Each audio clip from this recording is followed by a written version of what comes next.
दयालु प्रेमी पवित्र पिता प्यारे प्रभु यीशु मसीह के सामर्थी नाम में आप सभी मसीह भाइयों और बहनों को मेरा यानी कि आपके भाई संतोष कोदली का प्रेमी सलाम। प्रिय भाई बहनों, आज फिर आपका भाई आपके सामने लेकर आया है प्रभु के कुछ वचन और उनकी कुछ ऐसी बातें जो आमतौर पर लोग गलत या तो समझते हैं या फिर उन वचनों के आधार पर कई लोग दूसरे लोगों को भरमाते हैं। आज उन्हीं कुछ वचनों का यहाँ पर हम अध्ययन करेंगे, पढ़ेंगे, समझेंगे। Praise Lord. जी, आज का हम जो वचन लेकर आए हैं वो है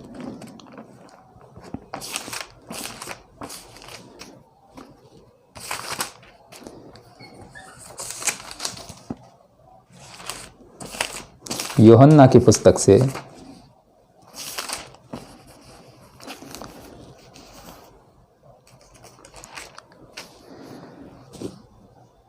16वां अध्याय और उसका वचन 12। यूहन्ना की पुस्तक 16वां अध्याय और वचन 12। मुझे तुमसे और भी बहुत सी बातें कहनी हैं, परंतु अभी तुम उन्हें सह नहीं सकते। ये परमेश्वर ने जब कहा कि मुझे तुमसे और भी बहुत सी बातें कहनी है मगर तुम उन्हें अभी सह नहीं सकते, ऐसा क्यों कहा? सह नहीं सकते, ये जो शब्द है, हम इस शब्द के ऊपर अगर ध्यान दें तो हम देखते हैं कि सहना क्या होता है। सहना, सहन कर जाना, ये क्या होता है? ये क्या दर्शाता है? सहन करना क्या दर्शाता है? आपकी परिपक्वता को दर्शाता है। Jesus Christ. सहन करना आपको मजबूत, आपकी मजबूती को दर्शाता है, आपकी परिपक्वता को दर्शाता है, आप पक्के हैं, ये दर्शाता है सहन करना। यदि आप सहन कर लेते हो तो पता चलता है कि आप परिपक्व हैं, आप मजबूत हैं, आप दृढ़ हैं, आप विश्वास में एकदम पक्के हैं। ये दर्शाता है सहन करना। सहन करना इस चीज़ को दर्शाता है। सहन ना करना, सहन ना कर पाना, सहन ना कर सकना, ये दर्शाता है आपकी कमज़ोरी को, आपका कमज़ोर होना, आपका विश्वास में कमज़ोर होना को दर्शाता है सहन नहीं कर सकते करके। Jesus Christ. जब हम पढ़ते हैं तो और हमें पता चलता है कि किस तरीके से परमेश्वर ने कदम कदम पर, पग पग पर सारे प्रदेश को, सारे लोगों को और अब तो सारी दुनिया को परमेश्वर अपने आश्चर्य कर्म दिखा रहे हैं। तब तो यीशु उनके साथ थे, सब लोगों के साथ थे। भीड़ की भीड़, लिखा है भीड़ की भीड़ यीशु के पीछे चलती थी। भीड़ की भीड़, अब वो भीड़ कितनी भी हो सकती है, 100, 200, 500, 1000, 5000, 7-7 हज़ार का तो हम जिक्र पढ़ते ही हैं। इससे भी ज़्यादा हो सकती थी, इससे भी ज़्यादा हो सकती है। ऐसी भीड़ उनके पीछे चलती थी। 12 प्रेरितों को साथ में लेकर प्रभु जब चलते थे। Jesus Christ. जब प्रभु साथ में थे, यीशु साथ में थे, तब भी वो लोग 12 प्रेरित और दूसरे जो लोग थे, विश्वास में आगे पीछे ये चलता रहता था। ब्रदर, आप ये कैसे बोल सकते हो? जैसा पढ़ते हैं वैसा आप भी पढ़िए, आप भी देखिए, आप भी जानिए, आप भी सुनिए, आप भी समझिए, पता चलेगा। Praise Lord. हम पढ़ेंगे इसे समझने के लिए कि चेले क्यों सह नहीं सकते थे, क्यों चेले परिपक्व नहीं थे। इसको जानने के लिए हम पढ़ेंगे यूहन्ना ही का 18वां अध्याय और उसका वचन 10। तब शमौन पतरस ने तलवार जो उसके पास थी खींची और महायाजक के दास पर चलाकर उसका दाहिना कान उड़ा दिया। शमौन पतरस ने तलवार खींची। जब प्रभु की अंत घड़ी आ गई, पकड़ने वाली घड़ी आ गई, यहूदा इस्करियोती सबको लेकर के आ गया। पूरी की पूरी उनकी गैंग, शास्त्रियों, फरीसियों की, सदूकियों की, सबकी गैंग आ रही है। वो तलवारें लिए हुए हैं, डंडे वगैरह सब कुछ लिए हुए हैं। हाँ, एक अकेले यीशु को पकड़ने के लिए सारी की सारी इतनी बड़ी पलटन लेकर आया है यहूदा इस्करियोती, जो 12 प्रेरितों में से एक था। वो लेकर आया है। एक चेला लेकर आया है, वो पकड़वा रहा है यीशु को। शमौन पतरस ने क्या किया? तलवार खींची। उस वक्त उसे जो समझ में आया उसने वो किया। महायाजक के दास का कान उड़ा दिया। ये चीज समझने जैसी है प्रिय भाई बहनों। आगे पढ़ेंगे 11वां वचन। तब यीशु ने पतरस से कहा, अपनी तलवार म्यान में रख। जो कटोरा पिता ने मुझे दिया है, क्या मैं उसे न पीऊं? अपनी तलवार म्यान में रख। प्रभु हमसे ये सब करने को नहीं कहता। प्रभु हमसे ये सब चीज़ें जो हम करते हैं आज इस दौर में, इस ज़माने में हम सब करते हैं, ये करने को नहीं कहता। उस वक्त भी ऐसा होता था, करते थे। सदोम और अमोरा जानते हैं हम, नष्ट किए गए। चेला खुद यहूदा इस्करियोती पकड़वाने के लिए लेके आता है। ये उनके मनों में जब विश्वास आगे पीछे कम ज़्यादा जब होने लगता है, तब प्रभु क्या कहते हैं? अपनी तलवार म्यान में रख। मैं ये कहने के लिए, ये समझाने के लिए कि तुम लड़ो, तुम तलवार चलाओ, ये तुमको सिखाने के लिए मैं नहीं आया। ये होना तय है, इसीलिए हो रहा है कि परमेश्वर ने, मेरे पिता ने मुझे जो कटोरा दिया है वो प्याला मैं पीऊं। यहाँ पर ये हम देखते हैं।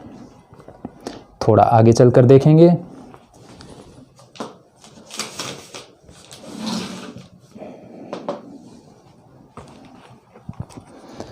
लूका 8 का 24। लूका अध्याय 8 और उसका वचन 24 हम पढ़ते हैं। तब उन्होंने पास आकर उसे जगाया और कहा, स्वामी स्वामी, हम नाश हुए जाते हैं। तब उसने उठकर आंधी को और पानी की लहरों को डांटा और वह थम गए। हालेलुया। और चैन हो गया। जहाज में जा रहे हैं, सफ़र कर रहे हैं, नाव में हैं, यीशु साथ में है, यीशु सोया हुआ है, फिर भी यहाँ पे चेले हवा तेज चली, पानी का तूफान, बवंडर मच गया, ये हो गया वो हो गया, डर गए। तब यीशु से कहा, जगा कर स्वामी स्वामी हम नाश हुए जाते हैं। 25 पढ़ेंगे। तब उसने उनसे कहा, तुम्हारा विश्वास कहाँ था? जीसस, तुम्हारा विश्वास कहाँ था? जबकि मैं तुम्हारे साथ हूँ, इसी नाव में हूँ, इसी नाव में मैं सफ़र कर रहा हूँ, तुम मेरे साथ हो, फिर तुम ऐसे क्यों डर गए? नहीं डरना चाहिए ना। हा? जब तुम जानते हो कि परमेश्वर का इकलौता पुत्र मैं ही हूं, तो तुम्हें नहीं डरना चाहिए। यीशु समझा रहे हैं। पर वे डर गए और अचंभित होकर आपस में कहने लगे, ये कौन है जो आंधी और पानी को भी आज्ञा देता है और वे उसकी मानते हैं? यहाँ पर नाव में और भी लोग जो हैं वो कहते हैं, ये कौन है? प्रेरित तो विश्वास आगे पीछे है ही प्रेरितों का तो, लेकिन दूसरे लोग भी कहते हैं, यार ये कौन है? ये कौन है जो आंधी को डांटता है, तूफान को डांटता है, पानी की लहरों को डांट देता है? वो मान लेती हैं। ऐसे ऐसे आश्चर्य कर्म इनके जीवन में होते जा रहे हैं, ऐसे ऐसे मुर्दे जिलाए जा रहे हैं। लाजर को 4 दिन हो गए थे गाड़े हुए, लाजर को बोला उठ बाहर निकल आजा, लाजर कब्र में से उठकर बाहर निकला। ऐसे ऐसे आश्चर्य कर्म प्रभु उनके वहां कर रहा था, उनकी आंखों के सामने, उनके रूबरू, उनके फेस टू फेस। फिर भी लोगों को क्या नहीं था? विश्वास नहीं था। कभी मान रहे हैं, कभी नहीं मान रहे हैं, कभी सोच रहे हैं, सोच में पड़ जाते हैं, यार ये क्या है? ये हम पढ़ते हैं परिपक्वता की कमी, परिपक्वता की कमी, ये हम देखते हैं। इसी चीज़ को हम थोड़ा और आगे जानेंगे, लेकिन आप एक बात अपने दिमाग से खुद सोच कर देखिए। मैं जानता हूँ आप में से कई लोग पेरेंट्स हैं, कई लोग माताएं हैं, बहनें हैं, कई पिता हैं। छोटा बच्चा, अगर यदि हमारे घर में हमारा छोटा बच्चा है, क्या हम उसको नुक्कड़ की दुकान तक भी भेजते हैं? छोटा बच्चा नहीं समझता, उसे हम भेजते हैं, जाओ जाकर ये छोटी सी चीज़ लेनी है, लेके आ जाओ। नहीं, जब तक बच्चा उतना बड़ा ना हो जाए कि वो समझे रोड कैसे क्रॉस करना है, कैसे निकलना है, कैसे आना है, कैसे जाना है, तब तक हम उस बच्चे को कहीं नहीं भेजते। उदाहरण दे रहा हूँ। उसी तरीके से मटके बनाने वाला कुम्हार, आपने देखा होगा कभी, आप खुद भी गए होंगे। जब बड़े बुजुर्गों को मैंने देखा, बड़े बुजुर्ग जब जाते हैं, मटका उठा के उस पर ऐसे करके मारते हैं, उसे बजाते हैं, देखते हैं, परखते हैं कि मटका सही से पका है या नहीं।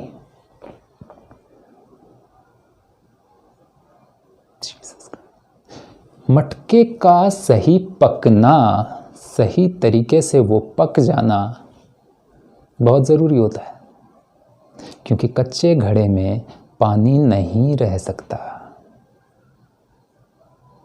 जब हमारे बड़े बुजुर्ग जाते हैं, देखते हैं कि हाँ ये घड़ा पक्का है, तब दुकानदार से कहते हैं, भाई इसका क्या मोल है, इसका क्या भाव है, ये कितने में दिया। सोच कर देखिए, अगर सभी मटके वहाँ पर पके हुए हैं, सभी मटके पके हुए हैं, लेकिन एक कच्चा मटका चाक से सीधा उतार कर वहां लाकर रख दिया गया। एक कच्चा मटका। कोई उस कच्चे मटके को जाकर खरीदेगा? नहीं। हो सकता है सारे मटके बिक जाएं, लेकिन वो एक पड़ा रह जाएगा।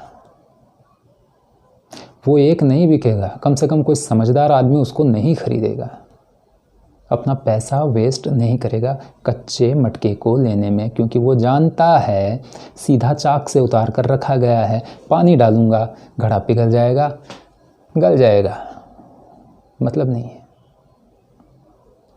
परिपक्वता, हमारा पक्का होना, हमारा दृढ़ होना, हमारा मजबूत होना, आत्मविश्वास में बढ़ना, प्रभु के विश्वास में बढ़ना बहुत जरूरी है।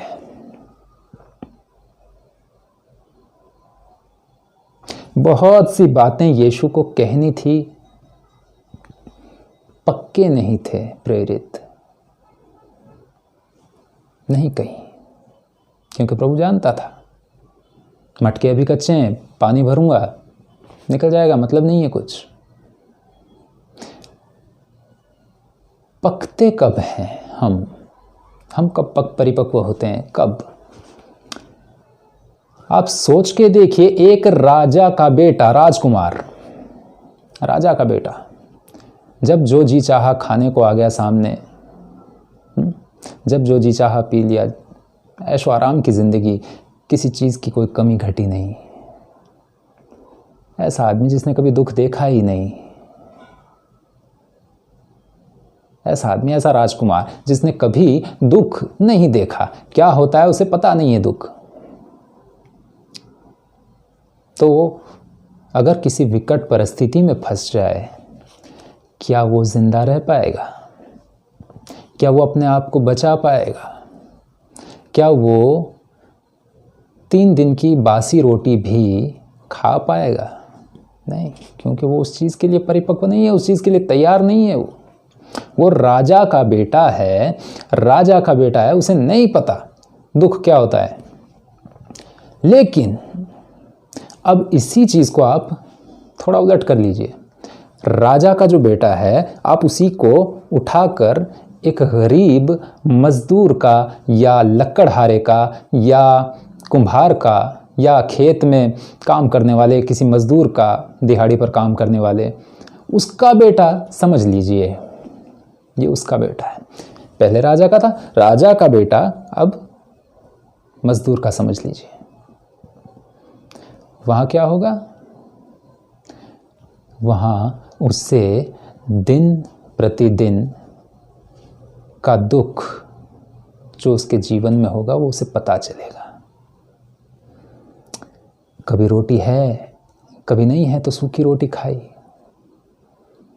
सब्जी नहीं मिली मिर्ची से खाई, नमक से खाई, पहनने को नए कपड़े नहीं मिले तो सील सील कर, पैबंद लगा लगा कर वही पहने। जिंदगी गरीब आदमी किस तरीके से जी रहा है वो उसे पता है। राजा के बेटे को नहीं मालूम कैसे होता है, लेकिन राजा के ही बेटे को उठाकर बना दिया गरीब का बेटा तो उसे पता चल जाएगा कि कैसे जिया जाता है, ये गरीब आदमी का जीवन क्या होता है, पता चल जाएगा। उदाहरण दे रहा हूं।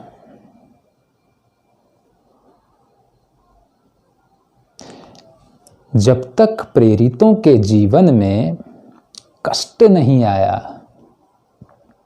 तब तक वो परिपक्व नहीं हुए।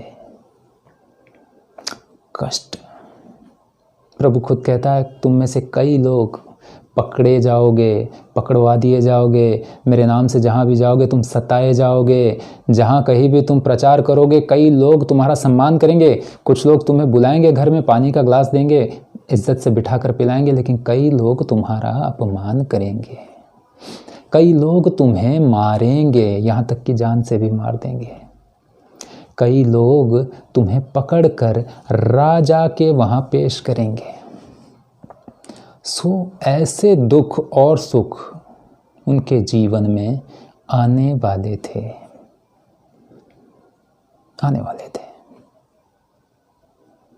जब ऐसे दुखों से प्रेरित निकले तब वो क्या हुए? परिपक्व हुए। जीसस क्राइस्ट, तब वो परिपक्व हुए, तब उन्हें पता लगा। और आगे क्या पढ़ते हैं हम? यूहन्ना 16:12 क्या पढ़ते हैं?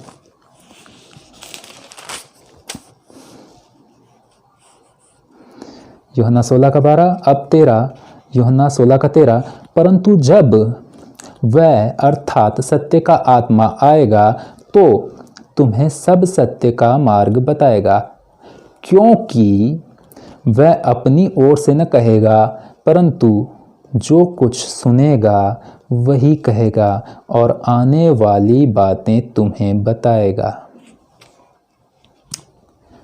सत्य का आत्मा, पवित्र आत्मा। सत्य का आत्मा मीन्स पवित्र आत्मा। यहाँ किसी एक पर्टिकुलर व्यक्ति की बात नहीं हो रही है कि भाई मैं जाऊंगा, उसको भेजूंगा, वो आदमी आएगा, वो तुमको समझाएगा, वो सब करेगा। सत्य का आत्मा, पवित्र आत्मा, जिसे कोई फर्क नहीं पड़ता कि आप एक सिंगल पर्सन हैं प्रार्थना करने वाले, या 2 हैं या 5 हैं या 500 हैं या 5000 हैं या 5 लाख हैं, वो सब पर अपना अनुग्रह एक जैसा करेगा, सब पर अपना सामर्थ्य एक जैसा बरसाएगा। आमीन। जैसे जैसे हम बाइबल को स्टडी करते हैं, अध्ययन करते हैं, हमारा दिमाग दुखने लग जाता है। यार ये क्या है, ये क्या है, कुछ समझ में नहीं आ रहा है। लेकिन हम पवित्र आत्मा के अनुग्रह से जब पढ़ते हैं तो सारी चीज़ समझ में आ जाती है, सारी बातें समझ में आ जाती हैं। परमेश्वर से प्रार्थना करके पवित्र आत्मा मांगिए और बाइबल का अध्ययन करिए, आपको भी वो देगा। मैं भी पहले ऐसे ही करता था, पढ़ता था, सर दर्द करता था, छोड़ देता था, क्योंकि समझ में नहीं आता था।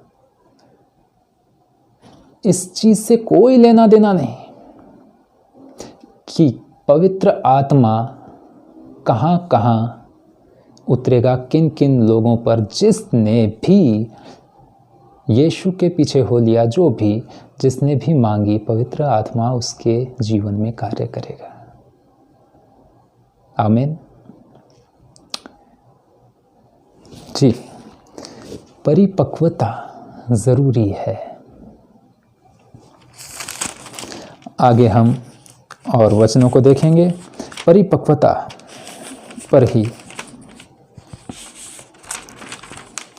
लूका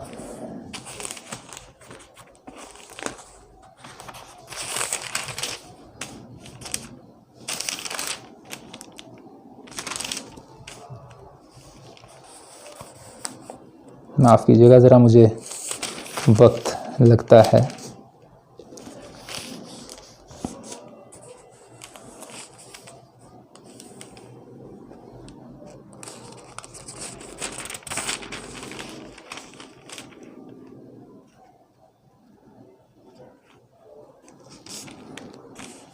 जी, लूका 9 का 51वां वचन, लूका अध्याय 9 और वचन 51 से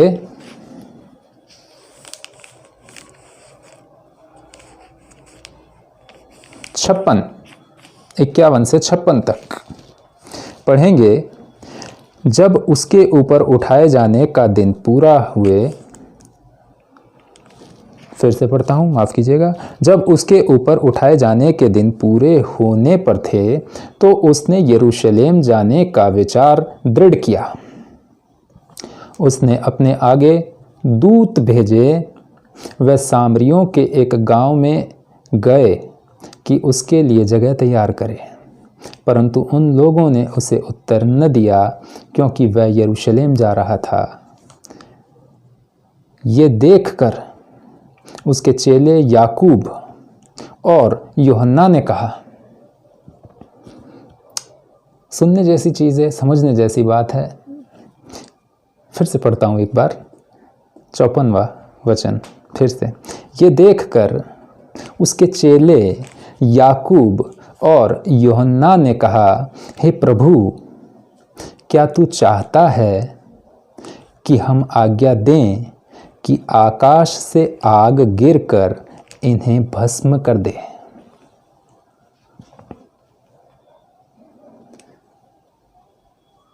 समझ में आया? प्रभु ने अपने दूत को, अपने जो लोग थे उनको आगे आगे भेजा कि भाई थोड़ा जगह मिल जाए, थोड़ा आराम कर लें, यरूशलेम जाना है। सामरियों के वहाँ पे सब मना कर दिया, बोला नहीं नहीं यार, यहाँ पे नहीं, यहाँ पे नहीं, आगे जाओ, यरूशलेम को जा रहे हो ना, यरूशलेम जाओ। यहाँ पर चेले क्या कह रहे हैं? चेले कह रहे हैं, प्रभु क्या तू चाहता है कि हम ऐसा करें?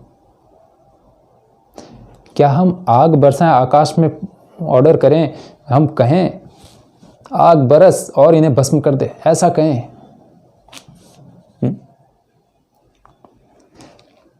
नई नई पावर, नई नई सामर्थ हाथ में जब आती है तो ऐसा होता है। नया नया बच्चा जब चलना सीखता है तो अभी उसको चलना भी बड़ा मुश्किल से आता है, लेकिन वो भागता है। बच्चा छोटा, उसको उंगली पकड़ के चलाओ, थोड़ा अगर वो चल लेता है, उसे कॉन्फिडेंस हो जाता है, यार मैं चल सकता हूँ। फिर वो क्या करता है? भागता है। माता पिता जाकर पकड़ते हैं, कहीं गिर न जाए, लग न जाए चोट। ऐसा होता है। यहाँ पे नया नया सामर्थ्य इन लोगों को मिला हुआ है, नया नया प्रभु के साथ रह रहे हैं और एकदम एक्साइटमेंट में है। कह रहे हैं प्रभु क्या करें? परंतु उसने फिर कर उन्हें डांटा। पढ़ते हैं ये क्या करते हैं? याकूब और यूहन्ना ने कहा, हे प्रभु, क्या तू चाहता है कि हम आज्ञा दें कि आकाश से आग गिरकर उन्हें भस्म कर दे? जिन्होंने तुझे जगह नहीं दी, क्या तू चाहता है हम ऑर्डर करें, आकाश से आग निकले और भस्म कर दें उन्हें? ऐसा चाहता है तू? क्या हम ऐसा करें? ये कह रहे हैं। परंतु प्रभु ने क्या कहा? परंतु उसने फिर कर उन्हें डांटा। क्या किया? डांटा, लताड़ लगाई, डांटा उनको। डांटा और कहा, तुम नहीं जानते कि तुम कैसी आत्मा के हो। तुम नहीं जानते कि तुम कैसी आत्मा के हो, क्योंकि मनुष्य का पुत्र लोगों के प्राणों का नाश करने नहीं वरंतु बचाने के लिए आया है। आमीन। Jesus Christ. और वह किसी दूसरे नगर में चले गए। नया नया इनको सब कुछ सामर्थ्य मिला हुआ है, अभी जानते नहीं है। परमेश्वर के साथ तो चल रहे हैं, कदम से कदम मिलाकर साथ तो चल रहे हैं। परमेश्वर चाहता क्या है नहीं मालूम। परमेश्वर क्या इनसे कहता है नहीं मालूम। अभी परिपक्वता की कमी है, इसीलिए परमेश्वर कहते हैं अभी मुझे बहुत सी बातें करनी है, लेकिन तुम उन्हें अभी सह नहीं सकते। ये वचन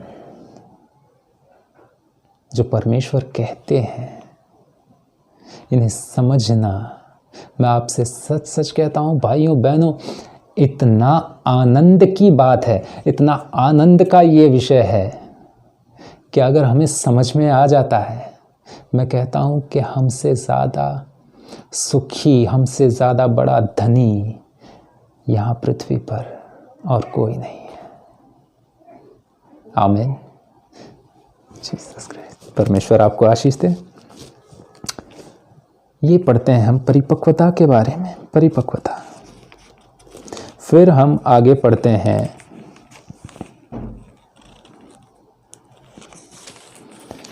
लूका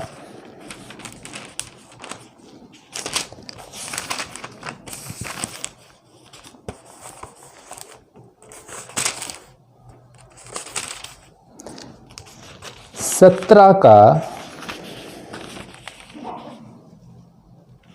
5। जी, लूका 17 का 5। लूका 17 अध्याय उसका वचन 5।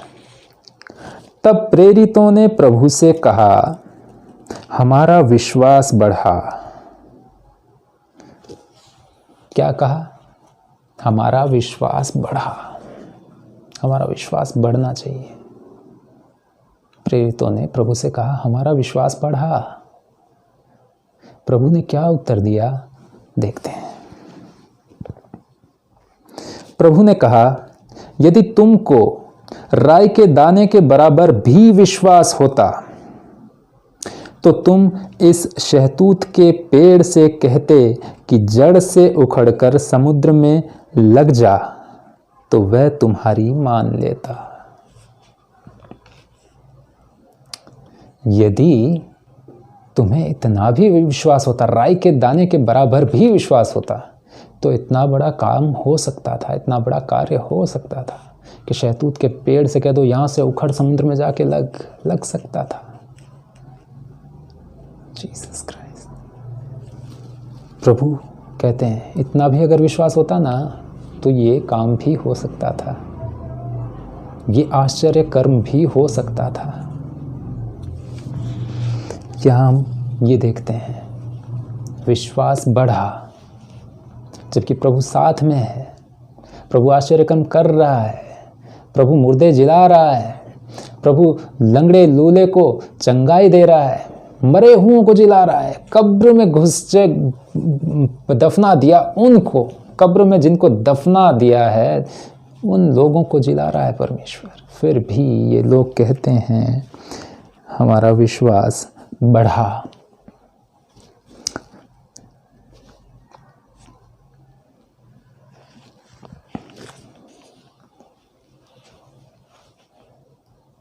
ये अपरिपक्वता को नहीं दर्शाता तो और क्या दर्शाता है? ये चीज अपरिपक्वता को नहीं दर्शाता तो और क्या दर्शाता है? यही बातें हैं जिन्हें हमें समझना है, हमें जानना है। आमीन, आमीन। अब हम आगे पढ़ेंगे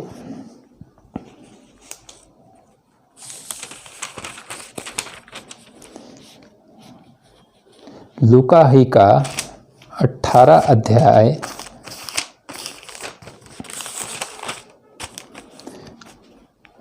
31 से 34।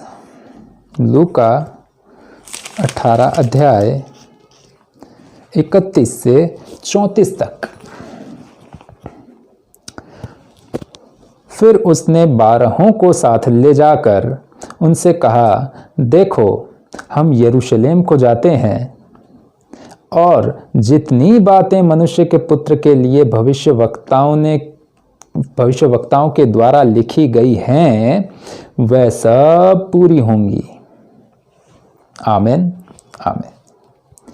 क्योंकि वह अन्य जातियों के हाथ में सौंपा जाएगा और वह उसे ठट्टों में उड़ाएंगे और उसका अपमान करेंगे और उस पर थूकेंगे और उसे कोड़े मारेंगे और घात करेंगे और वह तीसरे दिन जी उठेगा।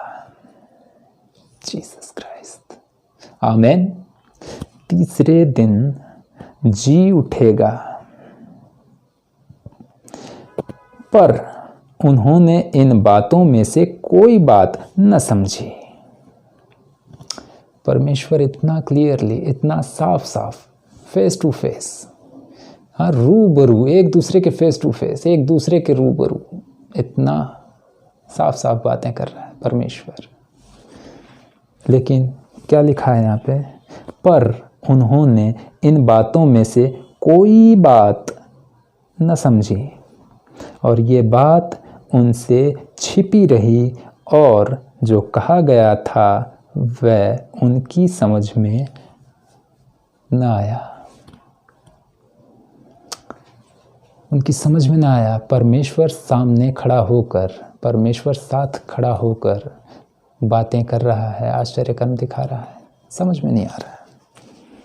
इतना क्लियरली बातचीत हो रही है, ऐसा होगा, वैसा होगा, यूं होना अवश्य है, यूं होना अवश्य है, वैसा होना अवश्य है, फिर भी समझ में नहीं आ रहा है। अपरिपक्वता। फिर हम पढ़ते हैं मत्ती 11:20। मत्ती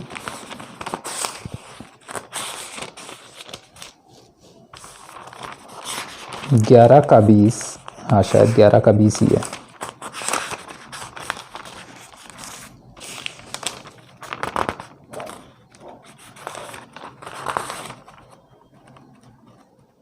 माफ़ कीजिएगा, मुझे ज़रा वक्त लग जाता है।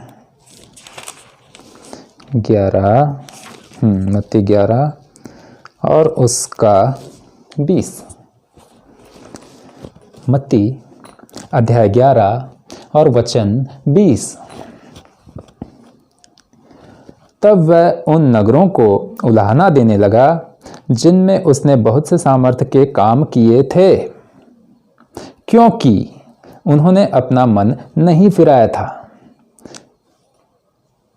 फिर से पढ़ देता हूं। तब वह उन नगरों को उलाहना देने लगा। कौन देने लगा? यीशु देने लगा। तब वह उन नगरों को उलाहना देने लगा जिनमें उसने बहुत से सामर्थ्य के काम किए थे, क्योंकि उन्होंने अपना मन नहीं फिराया था। हाय खुराजीन, हाय बैतसदा, जो सामर्थ्य के काम तुम में किए गए, यदि वे सूर और सैदा में किए जाते तो टाट ओढ़कर और राख में बैठकर वह कब के मन फिरा लेते, कब के मन फिरा लेते। परंतु मैं तुमसे कहता हूं कि न्याय के दिन तुम्हारी दशा से सूर और सैदा की दशा अधिक सहने योग्य होगी।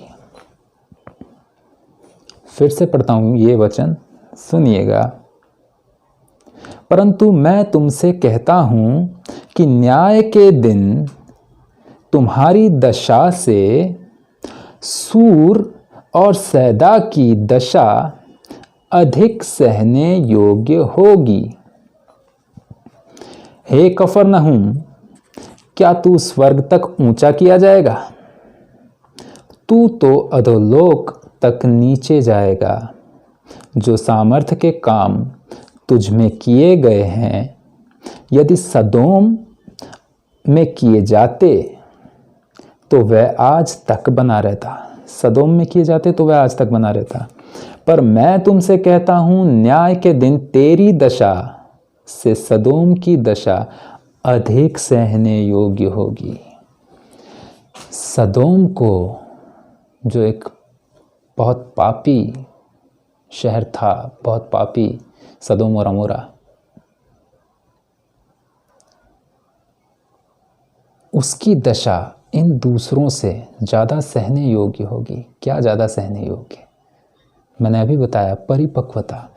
इन दूसरे शहरों के मुकाबले में सदोम को ज़्यादा परिपक्व माना जाएगा।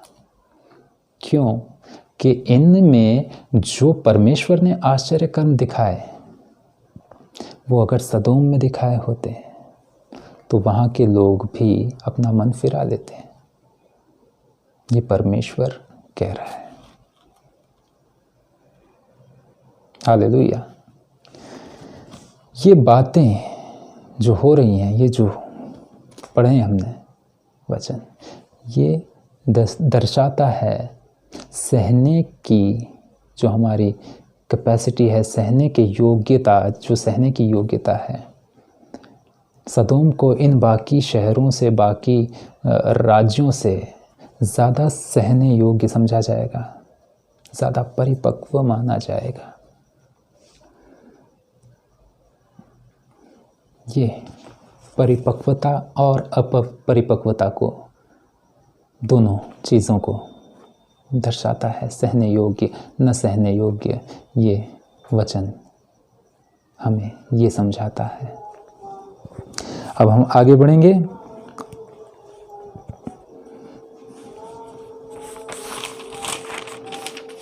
मत्ती में पढ़ेंगे हम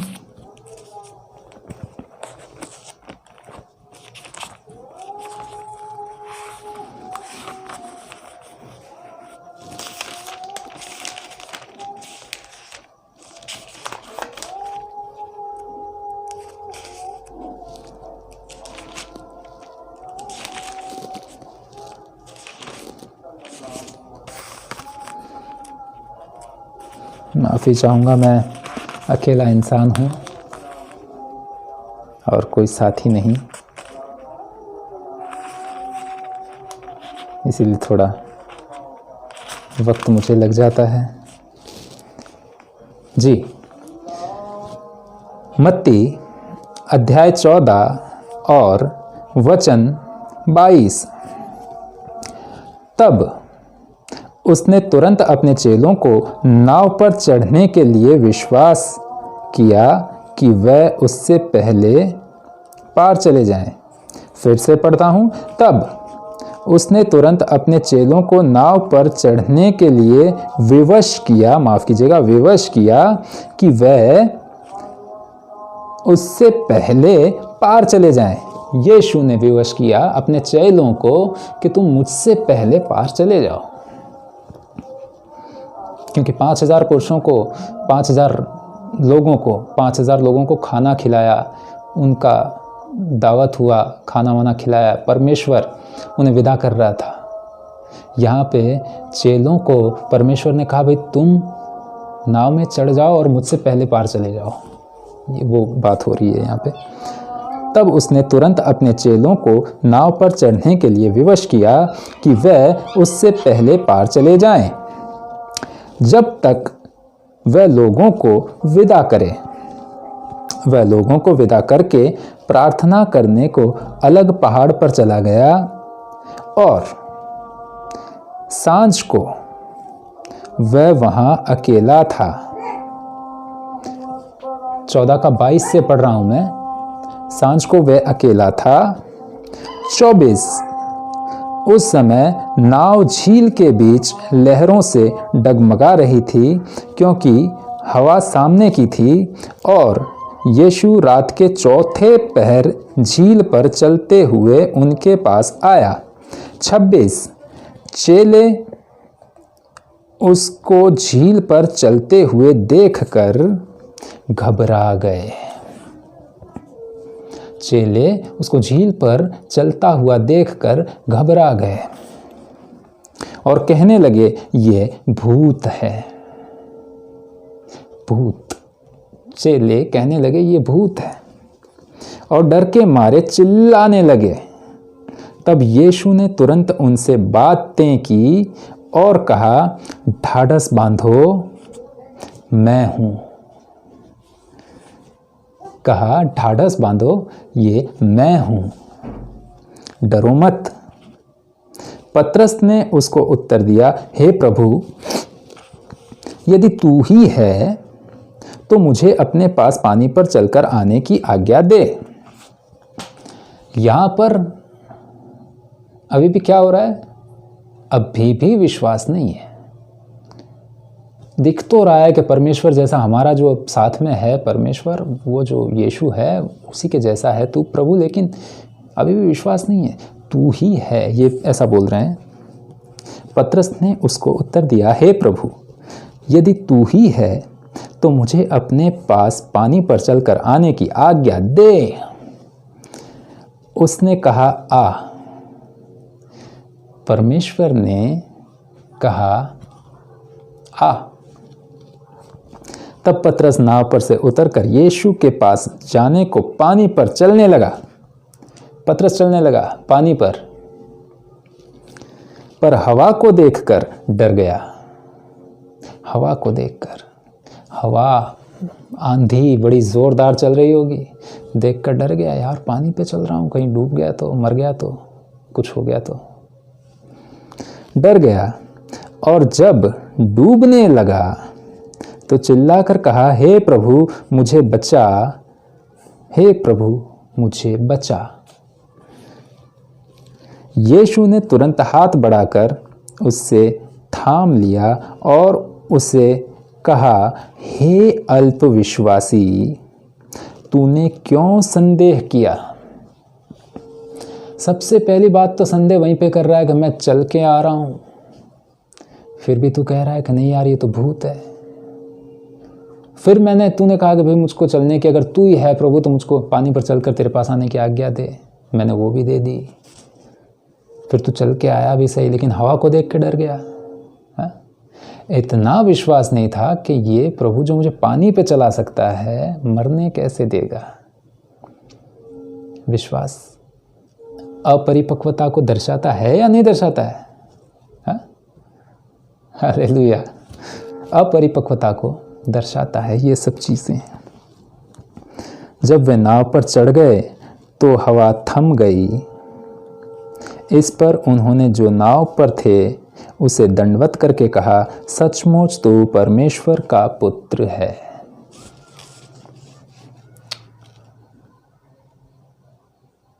जीसस क्राइस्ट, सचमुच तू परमेश्वर का पुत्र है। सब लोगों ने ये कहा। पतरस जा रहा था वापस, परमेश्वर लेके आया हाथ पकड़ के, क्यों तूने विश्वास नहीं किया करके परमेश्वर ने बताया। ये चीज़ें क्या दर्शाती है? हमारा विश्वास कम है करके दर्शाती है। हमारा विश्वास कम है।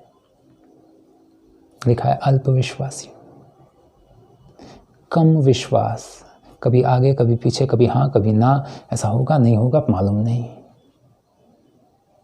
ये अपरिपक्वता को दर्शाती है। अभी वो उतने पक्के नहीं हुए थे कि यीशु सारी बातें उनको बता देता। यदि बता भी देता तो ये नहीं मानते, इनके समझ में नहीं आता। हालेलुया जी।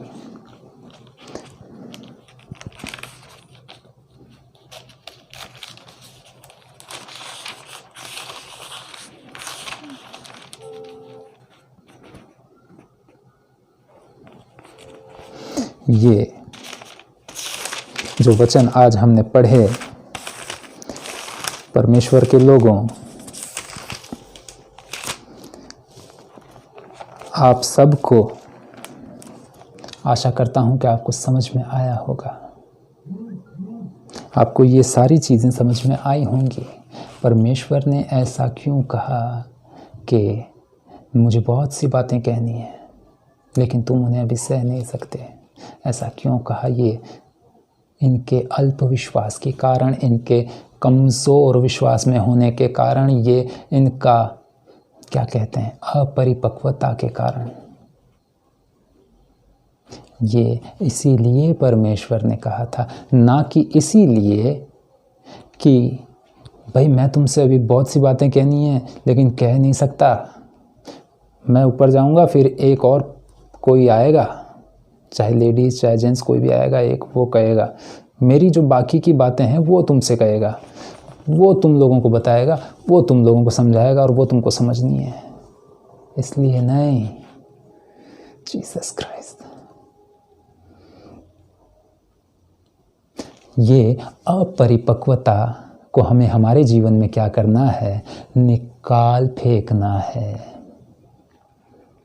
ये अपरिपक्वता, ये हमें नहीं चाहिए, इसकी ज़रूरत हमें नहीं है। आमीन। हमें परिपक्व होना है। चाहे परमेश्वर जिस हाल में रखे, हमें उसका दामन नहीं छोड़ना है। तब आप और मैं हो पाएंगे परिपक्व।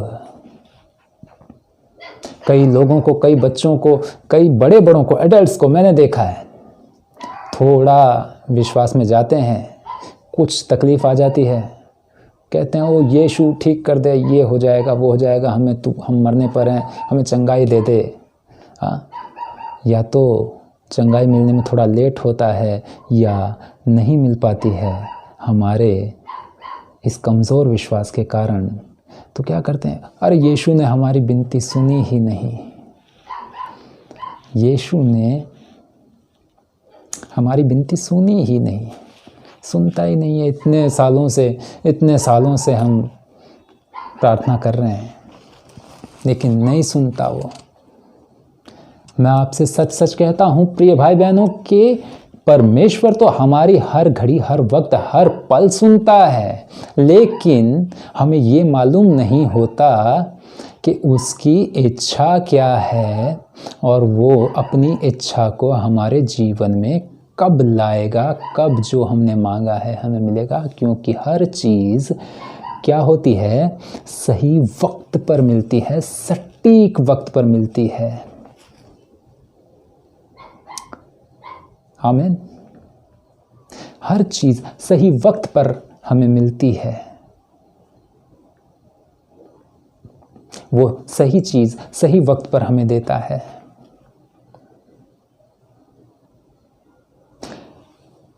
यूहन्ना बपतिस्मा देने वाले के बारे में हम पढ़ते हैं। यूहन्ना बपतिस्मा देने वाले के फादर जकरिया बूढ़े थे, उनकी वाइफ एलिशिबा बूढ़ी थी, एलिशिबा भी बूढ़ी, जकरिया भी बूढ़े, और उनको कोई संतान नहीं थी, कोई संतान नहीं थी, जबकि याजक थे खुद, संतान नहीं थी। तब जिब्राइल आके क्या बोलता है, जिब्राइल आके बोलता है, हे जकरिया तेरी प्रार्थना सुन ली गई है, तुझे एक पुत्र होगा, तेरी वाइफ को एक बेटा होगा जिसका नाम यूहन्ना रखना। हाँ, ये क्या उन्होंने बुढ़ापे में प्रार्थना की होगी? अब इतने बूढ़े हो गए हैं, दाढ़ी इतनी लंबी, ऐसे ही मेरा अंदाज़ है कि ऐसे ही होते होंगे पुराने ज़माने के याजक, लंबी दाढ़ी, सफ़ेद बाल, बूढ़ा। ऐसे में किसी ने ऐसे में प्रार्थना की होगी जकरिया ने कि भाई मुझको संतान दे। जकरिया ने, एलिशिबा ने साथ बैठकर कब प्रार्थना की होगी? जब वह जवान थे, जब वह यंग थे। फिर धीरे धीरे पता चला कि भाई बच्चे नहीं हो रहे हैं, प्रार्थना की होगी। करते ऐसी उम्र में पहुंच गए जहां कोई सोच नहीं सकता कि इनके घर में बच्चा उत्पन्न होगा। तब जकरिया क्या कहता है, ये मैं कैसे मान लूं, मैं तो इतना बूढ़ा हूं, मेरी बीवी भी बूढ़ी है। जिब्राइल खड़ा हुआ होता है, कहता है भाई मैं जिब्राइल हूं, परमेश्वर के सामने मैं खड़ा रहने वाला जिब्राइल हूँ, मुझे यहाँ यही सुसमाचार सुनाने के लिए मुझे भेजा गया है। हा? लेकिन फिर भी तेरी समझ में नहीं आ रहा है, मैं बोल रहा हूँ तुझको। हा? क्या मेरा दर्शन पाना तेरे लिए रेगुलर बात है, आम बात है? अगर मैं स्वर्ग से उतर के आया हूँ, मैं जिब्राइल, मैं तुझे बता रहा हूँ कि भाई तेरी प्रार्थना पर प्रभु ने सुन ली है, परमेश्वर ने सुन ली है, अब तुझे एक बच्चा होगा, तेरी बीवी एक पुत्र जनेगी, उसका नाम यूहन्ना रखना। क्या यहाँ बात खत्म नहीं हो जाती? ये हमारे अंदर देखने को मिलता है। ऐसी चीज़ें आज भी, अभी भी लोगों के अंदर देखने मिलती है। अरे 3 साल प्रार्थना कर ली, अभी भी कोई मतलब नहीं निकला। 3 साल प्रार्थना करी, अब तो मैंने प्रार्थना करना ही छोड़ दिया। प्रभु सुनता तो है नहीं, क्या करें? प्रभु सुनता है, मगर उसे पूरा सही वक्त पर करता है। आमीन, आमीन। प्रभु सुनता है और उसे पूरा सही वक्त पर करता है। यदि पेट में भूख न लगी हो और 5 स्टार होटल से पार्सल आ जाए खाने का, खा पाओगे? कोई मतलब नहीं है उस चीज़ का, क्योंकि भूख तो लगी नहीं है। अभी खाना खा के उठें और अभी पार्सल आ गया है। खा पाओगे? नहीं खा पाओगे। लेकिन अगर भूखा इंसान हो, उसके सामने वो 5 स्टार होटल का पार्सल आ जाए तो क्या करेगा? वो पेट भर के खाएगा और प्रभु का गुण गाएगा, धन्यवाद चढ़ाएगा, क्योंकि उसे ज़रूरत थी, उसका सही वक्त था कि मुझे भूख लगी है और खाना उसके सामने आ गया। परिपक्व बने, विश्वास में मजबूत बने। ऐसे न बने कि बस प्रभु अब तो सुन ही नहीं रहा है, क्या करें? ऐसे न बने। ऐसा नहीं बनना है, ना आपको ना मुझे। हाँ, आमीन। ऐसा नहीं बनना है। अपने भाई को आज यहीं तक दीजिए इजाज़त। आज जो भी आपके सामने रखा, आशा करता हूँ आपको समझ में आया होगा। वीडियो मेरे 1 घंटे के आसपास के बन जाते हैं, इसके लिए क्षमा चाहूँगा, लेकिन हमारे पास पढ़ने को, समझने को, बोलने को इतना कुछ होता है कि हम भी अपने आप को नहीं रोक पाते। हालेलुया। प्रार्थना करेंगे। अब्बा पिता, अब्बा पिता, अब्बा पिता, अब्बा पिता, परम पिता परमेश्वर, हे मेरे स्वर्गीय पिता, हे मेरे स्वर्गीय पिता, मैं जानता हूँ तू मेरे मुंह के शब्दों को इस वक्त सुन रहा है राजा। अब्बा पिता, मेरी विनती प्रार्थनाओं को तू सुनता और तुरंत उत्तर देता है, उसके लिए तेरा धन्यवाद करता हूँ अब्बा पिता। जी राजा, अब्बा पिता, तेरा धन्यवाद, तेरा धन्यवाद। Hallelujah, hallelujah, hallelujah. तू धन्य है पिताजी, तू धन्य है पिताजी कि 3 हफ्तों बाद तूने मुझे हॉस्पिटल के बेड से खड़ा किया पिताजी। 3 हफ्तों के बाद तूने मुझे हॉस्पिटल के बेड से तूने मुझे खड़ा किया पिताजी, और आज मैं इन भाई बहनों के सामने अब्बा पिता अपना सेवा कार्य जो तूने मुझे सौंपा है पूरा कर रहा हूँ पिता। हे पिता, मैं तो तेरे बाकी सेवकों के समान बहुत बड़ा नहीं हूँ राजा, लेकिन पिताजी एक सुई की नोक के बराबर अपने आप को समझता हूँ खुदावन। दिए हुए भाई बहनों के लिए तेरा धन्यवाद करता हूँ पिताजी। अब्बा पिता, हे मेरे खुदावन, तेरा धन्यवाद करता हूँ इन दिए हुए भाई बहनों के लिए राजा। दिए हुए भाई बहनों को पवित्र आत्मा से परिपूर्ण कर राजा।